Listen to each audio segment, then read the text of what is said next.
Welcome back to Church Administration 202.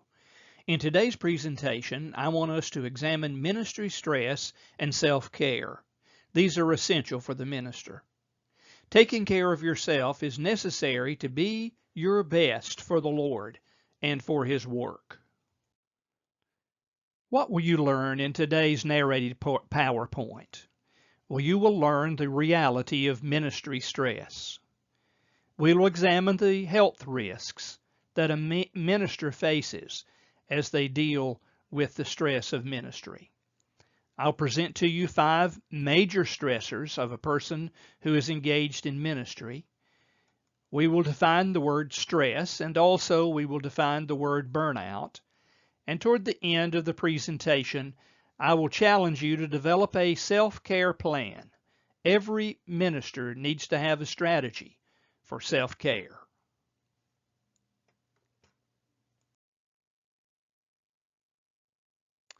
The Fuller Institute of Church Growth discusses isolation, that is, being alone, as a significant ministry stressor for pastors. 90% of ministers work more than 50 hours per week. I know several ministers who work 70 or 80 hours per week. It's a work week that mitigates against good health.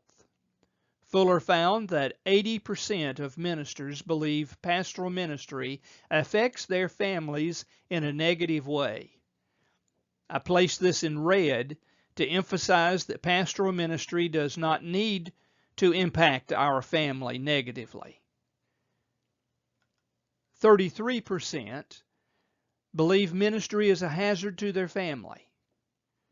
75% of ministers reported a significant stress related to a crisis at least once in their ministry, and 50% felt themselves unable to meet the needs of the job, unable to meet the needs of their calling. This slide continues the statistics from the Fuller Institute of Church Growth. These statistics are alarming. 90% of ministers felt inadequately trained to cope with ministry demands. Actually, training is better now than it has ever been before. Even so, ministers say that their training was inadequate.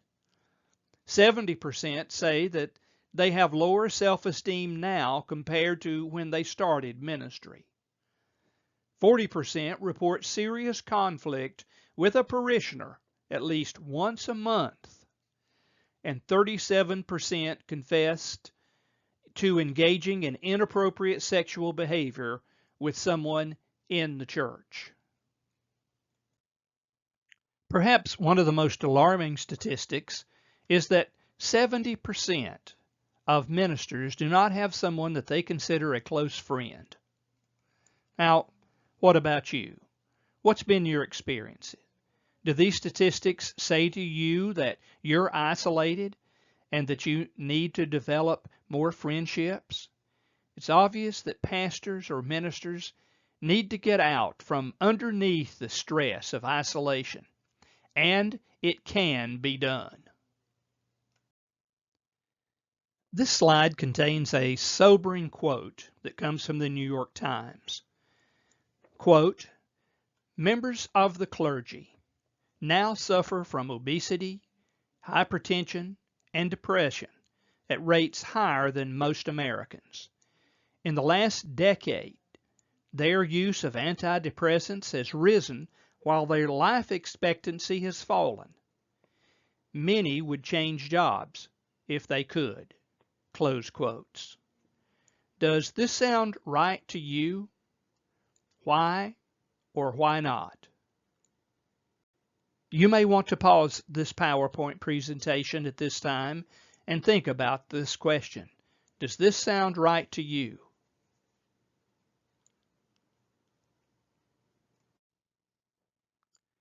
Here are a few more alarming statistics that we must consider. Leadership Magazine, a subsidiary of Christianity Today, reports that ministers' marriages are suffering. 81% say they have insufficient time together as a couple. 71% say that a great stressor in their marriage is the use of money, and very much related to this, 70% say that their income levels are so low that it creates stress in their marriage. 64% complain of communication difficulties. 63% say congregational differences profoundly affect their marriages in a negative way. And then 57% say differences in leisure activities stress their marriage relationship. We continue looking at statistics on this slide. A continuation of these statistics lead us to understand that 53% of ministers have difficulties raising their children. Some of the children are simply out of control, and the parents don't seem to know how to rein the kids in. 46% report sexual problems.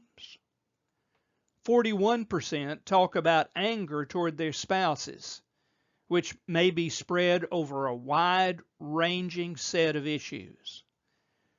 35% have differences over the ministry as a career. That is, are they called, or should they go into another field? And 25% have differences over the spouse's career. Now I encourage you to look at your own life. On a scale of 1 to 10, how is your marriage doing? A second question, would your spouse agree with your assessment? What would it take to make your marriage better by even 1 or 2 points? Will you do it? This would be a good place to just simply turn off the narrated PowerPoint and begin to think through your marriage and how it could be improved. Ministry Magazine has identified 5 major stressors in a minister's life. I want to review these for you. The 5 major stressors are mobility, that is moving, and we often move frequently. Compensation, it's pretty low at times.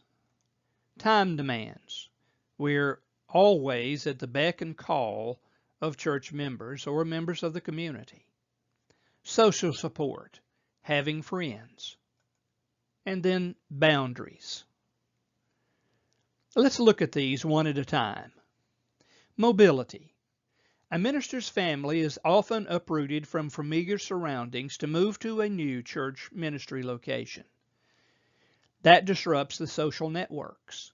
We leave friends behind, and there's a disengagement from social institutions that aid in our survival and well-being. That's a stressor, a major stressor. The average Southern Baptist pastor will move about every 2.5 years. And so our mobility is a huge stress factor with our families and our own lives. Compensation. Compensation for a minister is often low. A minister is in the top 10 vocation in terms of educational attainment, and yet compensation is often low.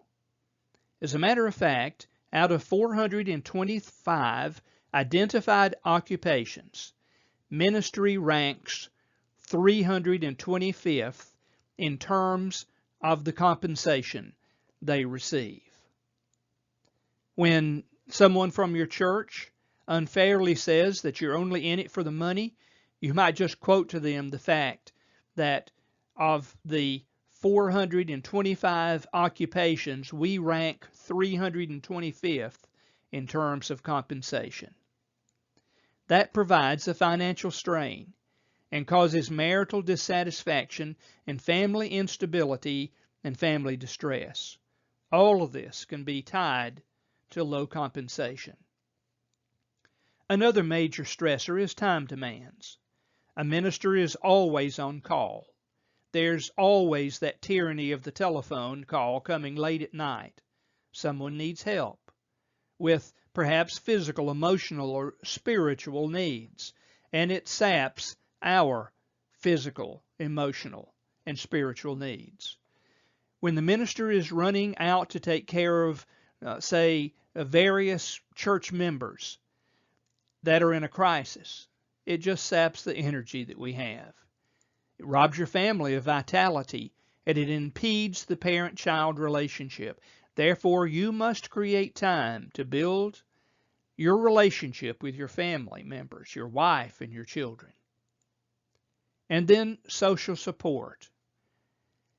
If meeting social needs is characterized by openness, challenge, accountability, abiding reciprocal friendships, ministry does not allow for such interactions. There is an anti-friendship kind of norm. That is, the minister is not to have any close friends. At least that's the opinion of some church members. The minister often befriends those who do not enjoy being befriended.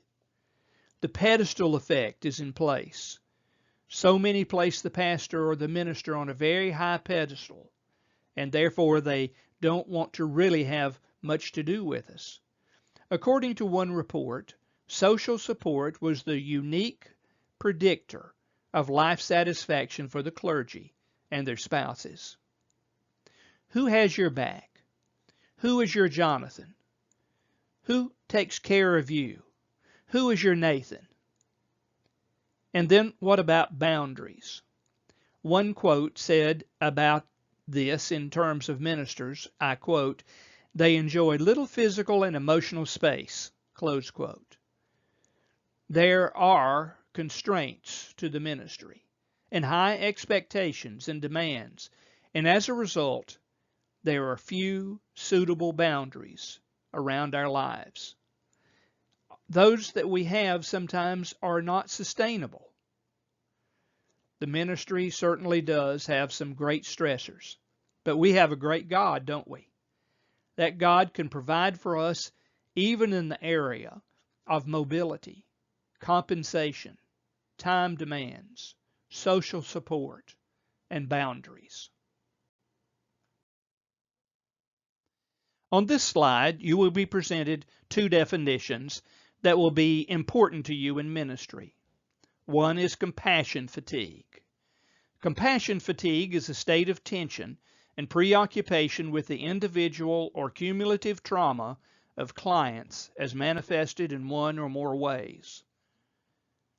Compassion fatigue means that you have become tired of caring for a person or for persons that have needs, and the crisis that comes into their lives is then transferred to your life.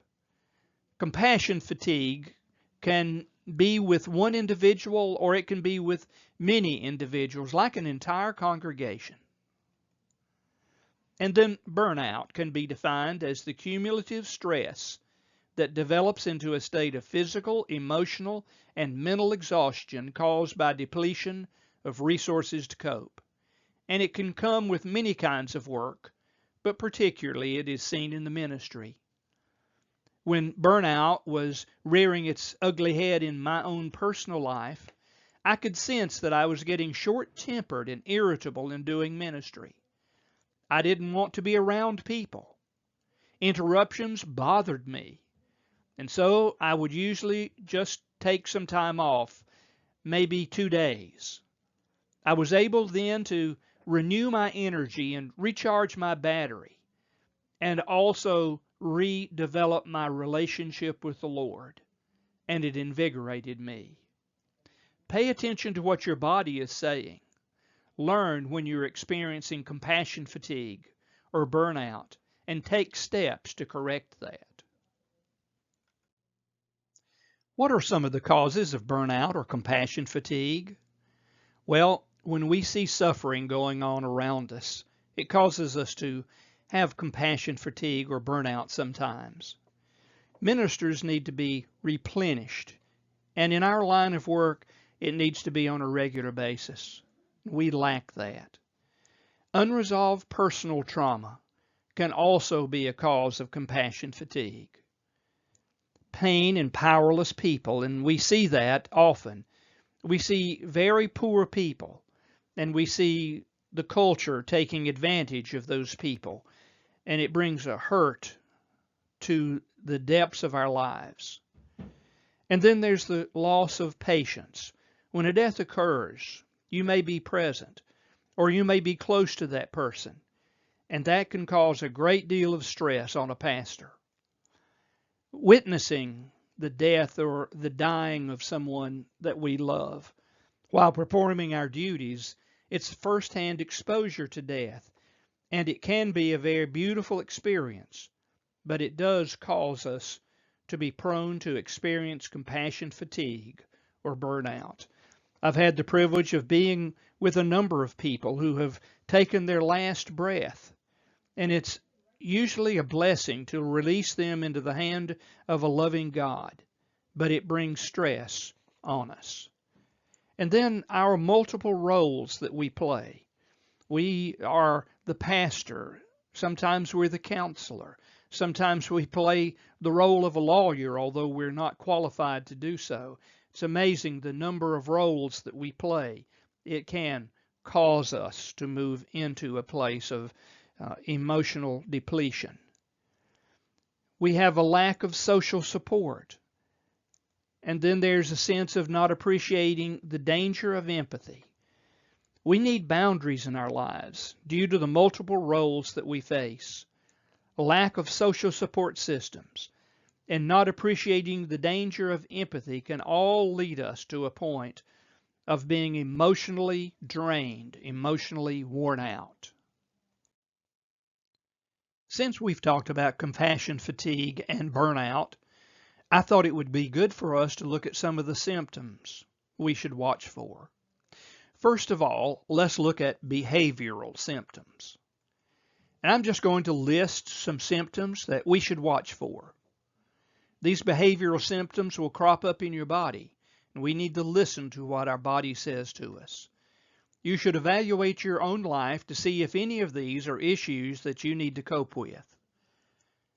In this area, we would say that impatience is a symptom, irritability, becoming withdrawn, hypervigilance, losing things, appetite changes. To continue our list of behavioral symptoms, they include regression, accident proneness, risk-taking, addictive behavior, lack of self-care, a heightened, startled response, or moodiness. And then there are symptoms that we could call affective symptoms. Let me read a list of those. Anxiety, guilt, anger that can turn into rage, fearfulness, survival guilt, numbness. Again, we're looking at the symptoms of an effective influence on our lives. Depression, sadness, an emotional roller coaster, being overly sensitive, feeling depleted. And then there are symptoms that could be categorized as somatic. That is, they show up in your behavior or in your body. And they would include shock, breathing difficulties, aches and pains, dizziness, an impaired immunity system, and exhaustion. And then there's another category. There are symptoms that might show up in your workplace. There's low morale and motivation, errors in judgment, increasing transference. Be careful of that one. Counter issues, poor communication, staff conflicts, apathy, absenteeism, withdrawal, being late for work, fear of being perceived as weak. Now let's look at a fifth area, And these symptoms would present themselves in interpersonal relationships. And they include conflict, isolation, ethical violations, a dread of working with people, sexual dysfunction, loss of boundaries, and mistrust. And then one that is certainly crucial for us as ministers are spiritual symptoms. And there are two that I would mention here: questioning spirituality, questioning God, and then questioning the meaning of life and the purpose that we have. Are any of these symptoms present in your life right now? What are you doing about it? I would encourage you to seek help. We've discussed the effects of stress on a person's life. We've talked about some of the causes of burnout and compassion fatigue. Now I want to talk about some preventive measures that you can take to ensure that your health will be strong in the days to come. Maintain physical exercise. I would encourage you, as my physician has encouraged me, to be engaged in exercise 3 or 4 times a week. Finding meaning and purpose in your work. I hope that your work and ministry that God has called you to do is something you enjoy doing, and that when you get up, there's no dread, but you enjoy the purposeful, meaningful work that God's given you to do.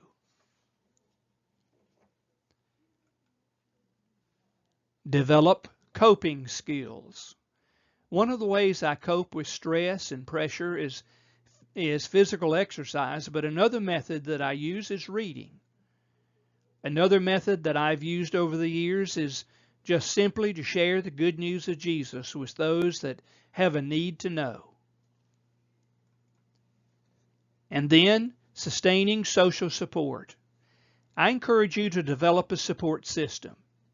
If you can gather a group of ministers and engage in a support system for one another, you will prolong your ministry at the place that you're serving today and the place you will serve in the future.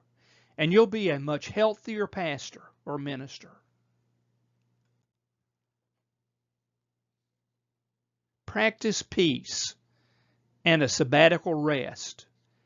That means you take a clean day off and that you don't allow anything to come in the way of your day off unless it's an absolute crisis or an emergency. Sabbath rest is a biblical principle that every minister should practice. Practice the sabbatic rest.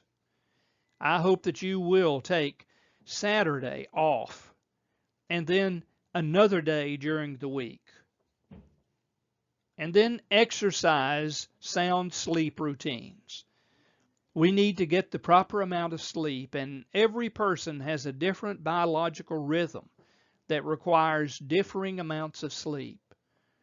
Some can function quite adequately on 4 or 5 hours of sleep, whereas others require 8 or 10 hours of sleep.